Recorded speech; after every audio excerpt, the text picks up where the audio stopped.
Hello students. Last lecture में हमने cost में पढ़ा था कि कॉस्ट क्या होती है। कॉस्ट दो टाइप्स की होती हैं, एक्सप्लिसिट कॉस्ट, इम्प्लिसिट कॉस्ट क्या होती हैं।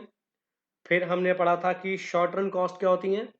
शॉर्ट रन कॉस्ट में हमने देखा कि फिक्स कॉस्ट और वेरिएबल कॉस्ट क्या होती हैं। प्रोडक्शन चैप्टर में हमने पढ़ा था फिक्स फैक्टर्स ऑफ प्रोडक्शन होते हैं, वेरिएबल फैक्टर्स ऑफ प्रोडक्शन होते हैं। फिक्स फैक्टर्स होते हैं आपके लैंड और कैपिटल, जिन पे हम पे करते हैं आपकी फिक्स कॉस्ट। और वेरिएबल फैक्टर होते हैं आपके लेबर, रॉ मटेरियल, जिस पे हम पे करते हैं वेरिएबल कॉस्ट। फिर हमने देखा था आपकी फिक्स कॉस्ट की शेप क्या होती है, वेरिएबल कॉस्ट की शेप क्या होती है। तो अब हम थोड़ा सा पीछे से लेके इसको लेके चलते हैं ताकि थोड़ा सा आपको और क्लियर हो जाए। तो शॉर्ट रन में शॉर्ट रन में हमने पढ़ा था कि आपके फिक्स फैक्टर्स होते हैं लैंड एंड कैपिटल।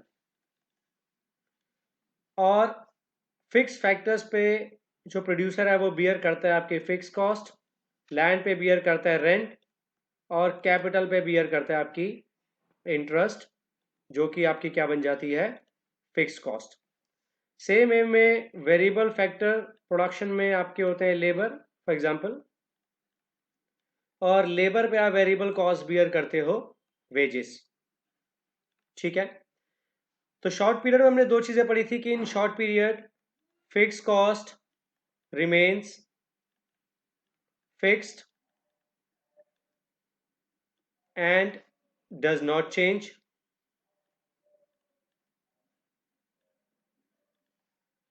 और एक पॉइंट हमने इसमें और पढ़ा था, fix cost can never be zero even if production is zero. Variable fact cost हमने पढ़ी थी, वेरिएबल कॉस्ट चेंजेस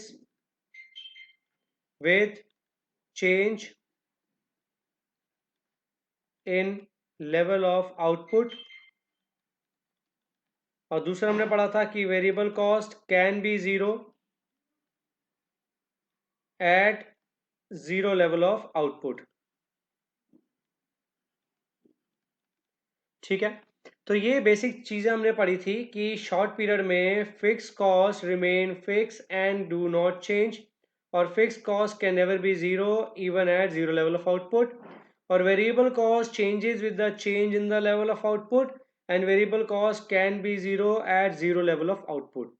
मैंने आपको इसका बड़ा सिंपल सा एग्जांपल दिया था कि सपोज मेरे को एक शुगर केन मिल है मेरी, जहाँ पर मैं शुगर केन से शुगर कन्वर्ट करता हूँ। तो लेट सपोज कि मैंने वो शुगर केन जो मिल है वो लैंड मैंने रेंट पे ली है, और मैंने जो मशीन्स थी वो मैंने लोन पे ली हैं। तो इसका मतलब है कि मुझे लैंड पे रेंट और मशीन्स पे इंटरेस्ट पे करना ही है हर महीने ना। सपोज कि फर्स्ट मंथ में मेरे पास रॉ मटेरियल अवेलेबल नहीं है, तो मैं लेबर को भी यूज़ नहीं करूँगा। तो फर्स्ट मंथ में अगर मैं कोई भी प्रोडक्शन नहीं करता, तब भी फर्स्ट मंथ में मुझे लैंड और कैपिटल पे रेंट और इंटरेस्ट पे करना होगा, क्योंकि वो मेरी फिक्स कॉस्ट है, फिक्स चार्जेस हैं। आप प्रोडक्शन करो या ना करो, you have to bear the fixed cost. ठीक है। वेरिएबल कॉस्ट हमने देखा कि जो हम वेरिएबल फैक्टर पे लगाते हैं। अब सपोज एक महीने तक अगर कोई भी हमने लेबर को या रॉ मटेरियल को यूज़ नहीं किया, तो हम उन्हें वेरिएबल कॉस्ट भी पे नहीं करेंगे। तो जिस दिन से हम प्रोडक्शन को इंक्रीज करना शुरू करेंगे, तब से वेरिएबल कॉस्ट भी हमारी लगती चली जाएगी। तो हमने क्या पढ़ा कि variable cost can never be zero even at zero level of output, the firm has to incur the fix cost, और variable cost can be zero at zero level of output and it increases और changes with the change in the level of output. अब हम इससे दो बातें निकालते हैं। हम फिक्स कॉस्ट को सपोज टोटल फिक्स कॉस्ट भी बोल सकते हैं। ठीक है। तो टोटल फिक्स कॉस्ट की अगर हम बात करें, so the shape of total fix cost is parallel to X axis. तो total fix cost is parallel to X axis. Zero level of output पे भी the firm has to incur minimum fix cost. Now let's suppose fix cost is 100। तो आप zero production करो, 1 2 3 4 5 6, आप जितने भी production बढ़ाते जाओ, आपकी फिक्स कॉस्ट क्या रहेगी, फिक्स्ड। अगर हम वेरिएबल कॉस्ट की बात करें, तो वेरिएबल कॉस्ट जो होती है, variable cost is increasing with increase in the level of output. तो जीरो लेवल ऑफ आउटपुट पे ये आपका आउटपुट हो गया, ये आपके कॉस्ट कब हो गए, ठीक है, ये भी आपका कॉस्ट कब हो गया वाई एक्सिस पे, और एक्स एक्सिस पे आपके आउटपुट हो गए। तो सपोज 1 2 3 4 5 6 आपका लेवल ऑफ आउटपुट बढ़ता जाएगा, तो आपकी वेरिएबल कॉस्ट भी बढ़ती जाएगी, making the shape of inverse S. तो इनवर्स एस टाइप की शेप क्यों होती है ये मैं आपको बताता हूँ। तो अगर मैं शेड्यूलिंग की बात करूँ तो टीएफसी मैंने बोला कांस्टेंट स्ट्रेट लाइन है। तो सपोज आपने आउटपुट ले लिया 0 1 2 3 4 5 and 6। Fixed cost can never be zero even at zero level of output. The firm has to incur some amount of fixed cost, ठीक है, जो उसे बियर करनी पड़ेगी। तो सपोज यहाँ 100 है, तो हमने फिक्स कॉस्ट को क्या मान लिया 100। वेरिएबल कॉस्ट की अगर हम बात करें, टोटल वेरिएबल कॉस्ट, मैंने बोला कि variable cost increases with increase in the level of output. At zero level of output, variable cost will be zero, or with every increase in the level of output, variable cost also increases, but the shape of TVC is inverse S. Now, why the shape of TVC is inverse S? The shape of TVC is due to inverse S is due to law of variable proportion. अब आप कहोगे law of variable proportion production chapter का वो यहाँ पर कैसे आ गया? तो वो यहाँ पर ऐसे आया कि जैसे आपने पढ़ा हुआ है कि TPP is the sum total of MPP, कि मार्जिनल प्रोडक्टिविटी को जोड़ के आपका टोटल प्रोडक्टिविटी बनता है। सेम वे में TVC is the sum total of MC, that is sum total of marginal cost is equal to total variable cost. Per unit of labour लगाने पे आप कुछ प्रोडक्टिविटी करते हो, तो वो आपकी क्या है एमपीपी। तो पर यूनिट आउटपुट प्रोड्यूस करने पे जो आप कॉस्ट इनकर करोगे additional, that is called margin cost, and the TVC is a sum total of margin cost. तो हर लेवल पे जो आपकी कॉस्ट में चेंज आता है, हर लेवल ऑफ आउटपुट प्रोड्यूस करने पे जो आप कॉस्ट इनकर करते हो, आपने वन आउटपुट प्रोड्यूस करने पे जो आपने कॉस्ट इनकर की, that is your marginal cost. Second output produce करने पे जो आपको कॉस्ट लगी, that is also marginal cost. Third output produce करने पे आपकी कुछ एडिशनल कॉस्ट लगी, मार्जिनल कॉस्ट। फोर्थ आउटपुट पे भी आपकी एडिशनल कॉस्ट लगी, मार्जिनल कॉस्ट। फिफ्थ आउटपुट पे भी आपकी एडिशनल कॉस्ट लगी, मार्जिनल कॉस्ट। और सिक्स आउटपुट पे भी आपकी एडिशनल कॉस्ट लगी, मार्जिनल कॉस्ट। तो इसका मतलब क्या है कि सम टोटल ऑफ मार्जिनल कॉस्ट आपकी क्या बनाती है टोटल वेरिएबल कॉस्ट। तो अगर हर लेवल ऑफ आउटपुट पे हम मार्जिनल कॉस्ट को ऐड करते जाएं, तो हमारा क्या निकल आता है total variable cost.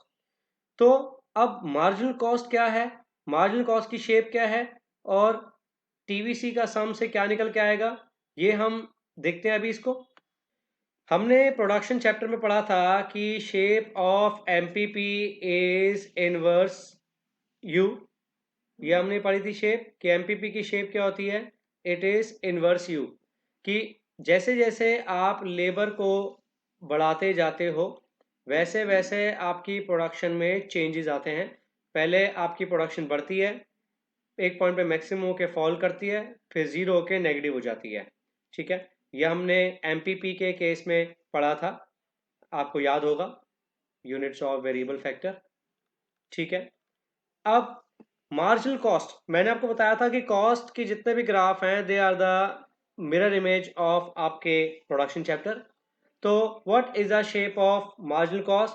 The shape of marginal cost is U shape.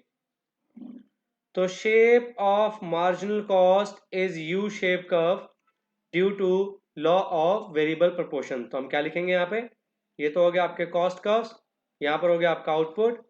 तो MC is U shaped curve. U shape curve क्यों है? Due to law of variable proportions. तो due to law of variable proportion the shape of marginal cost curve is U shape. तो इसका मतलब क्या है? इसका मतलब है कि increasing production, decreasing cost, maximum production, minimum cost, and falling production, increasing cost.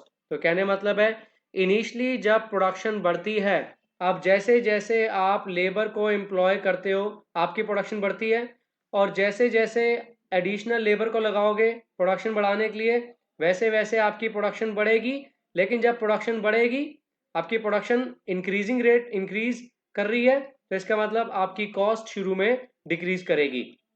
जब आपकी प्रोडक्शन मैक्सिमम होगी लेबर को लगा के, तो उतने आउटपुट पे आपकी कॉस्ट मिनिमम हो जाएगी। क्योंकि जब आप मैक्सिमम प्रोडक्शन निकाल रहे हो अपनी लेबर से, तो इसका मतलब आपकी कॉस्ट जो है वो मिनिमम पे आ चुकी है। फिर उसके बाद एडिशनल लेबर लगाने पे अगर आपकी प्रोडक्शन फॉल कर रही है, तो इसका मतलब एडिशनल आउटपुट प्रोड्यूस करने पे आपकी कॉस्ट बढ़ती चली जा रही है। ठीक है, तो हम क्या बोलेंगे कि when production increases the marginal cost decreases, when production is maximum marginal cost is minimum, and when production falls marginal cost increases।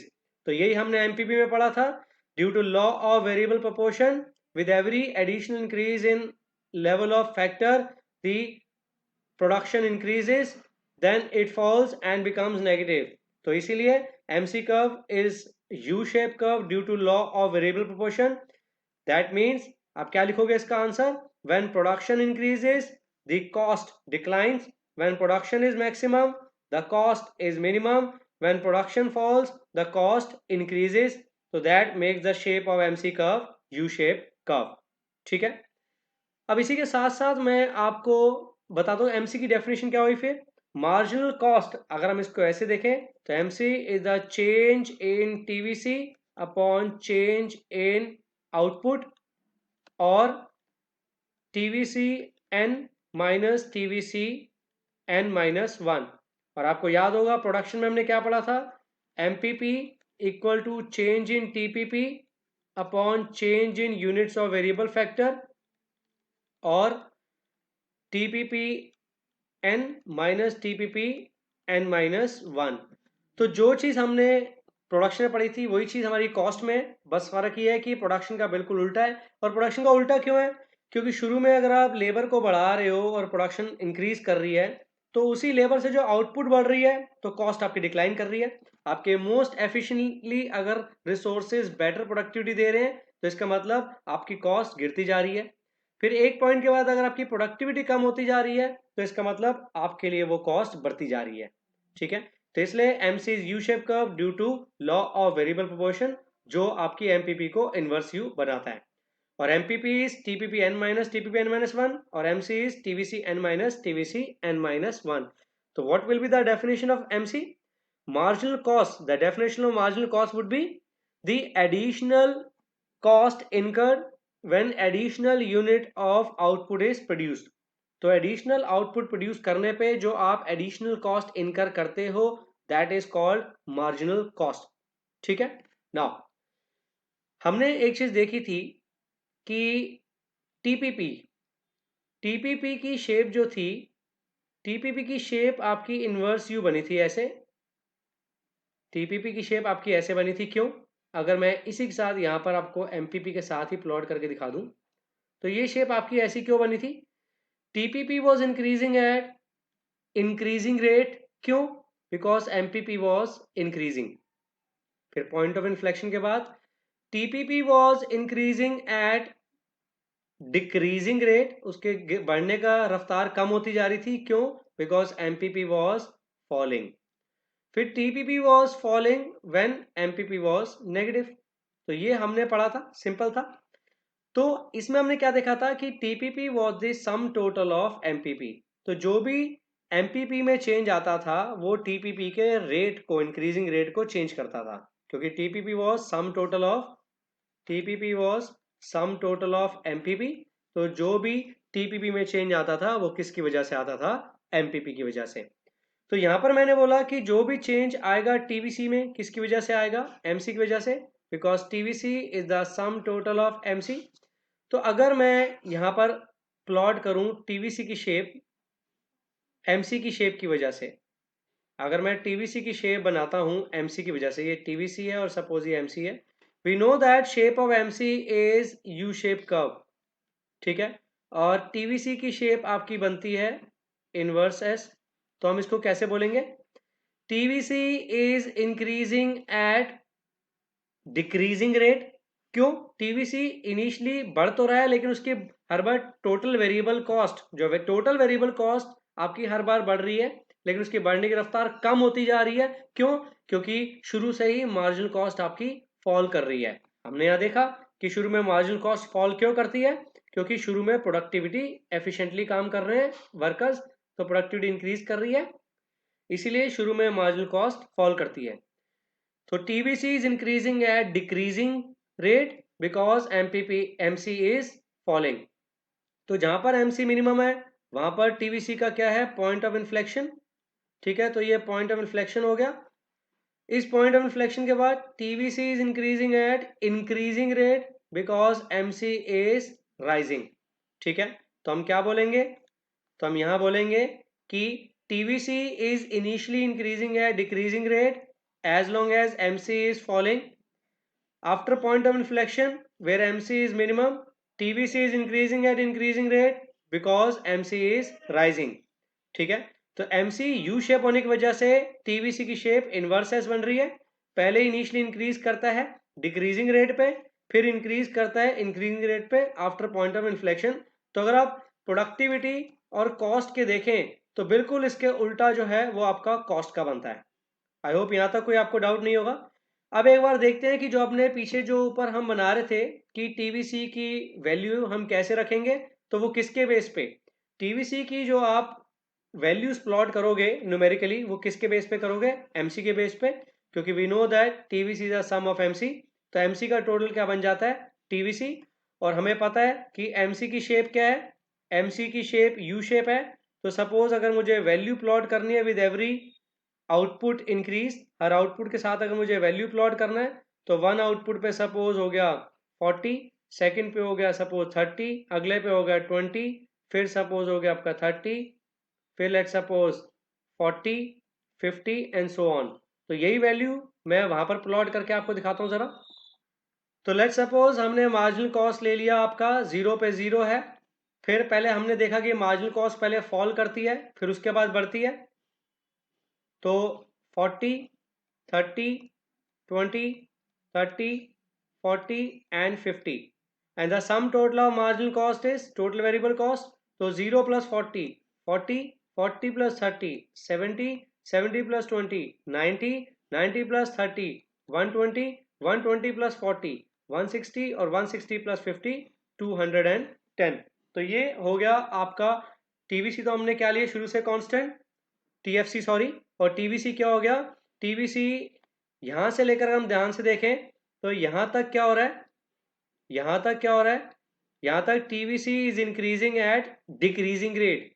TVC की बढ़ने की रफ्तार कम होती जा रही है, क्यों, because MC is continuously falling.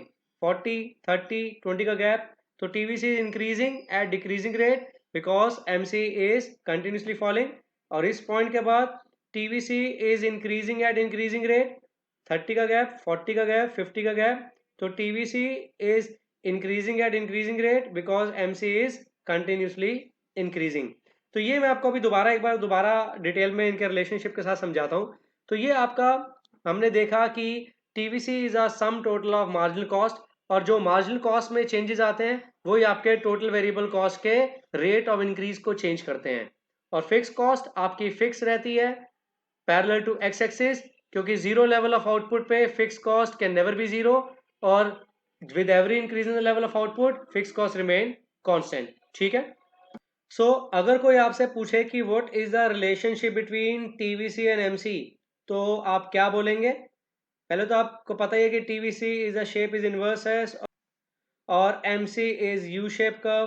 तो आप क्या बोलेंगे, TVC initially increases at decreasing rate as long as MC falls. After point of inflection TVC increases at increasing rate as long as MC rises. तो ये आपका रिलेशनशिप बन जाता है टीवीसी और एमसी का, क्योंकि TVC is a sum total of MC. Now what is TC, TC क्या है, total cost, and total cost is a sum total of total fixed cost and total variable cost। तो total fixed cost plus total variable cost आपका क्या बनाता है, total cost। तो firm fix cost भी इनकर करती है, फर्म वेरिएबल कॉस्ट भी इनकर करती है, तो इसलिए total cost is a sum total of total fix cost and total variable cost. अब अगर मैं एक छोटा सा इसका न्यूमेरिकल एग्जांपल देखूं, टेबल बना के देखें, 0 1 2 3 4 5 एंड 6, टोटल फिक्स कॉस्ट हम फिक्स मान लेते हैं, सपोज 100।